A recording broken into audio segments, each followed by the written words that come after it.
ከ4 ኪሎ ጋር ልክ ስናልፍ ከባድ ጸብ ተጣልተው ሊገዳደሉ ፖሊስ ቆሟል። ለያዥ ለገናዥ በቃ የቢራ ጠርሙስ ተይዞ በጣም ከባድ ጸብ ላይ አቆሙ አልኩት። ቀጥ አረገና ሲያቆመው ከመቀስፈት ከመኪናው ነው ወረድኩኝ። ዞር በይ ይባላል ዞር በል ይባላል ምናምን ጭቅጭቅ ነው። ልክ ወረድኩኝና እኔ ካለ ምንም ችግር ስማ አንተ ነህ አልኩት። ፖሊስ አለ በዚህ አካባቢ ላይ ምንድነው አገልግሎት የምትሰጥ ንገረኝ ይላል።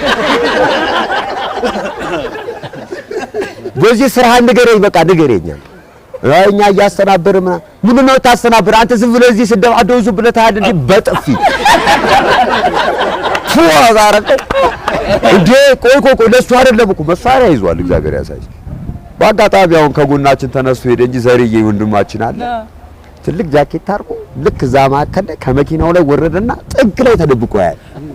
በቃ በዚህ በኩል ብታስተነብር ኮን አንተ በዛ ሄድ አልኩኝና ሁለቱንም ፖሊሶች አንደኛውን በዚህ ላይ ያየውኝና የተጣሉትንም ገላግዬ መኪናው ውስጥ ገብቼ አሁን ነዶ አልኩ ልታስጨርሰን ነው ከዚህ በኋላ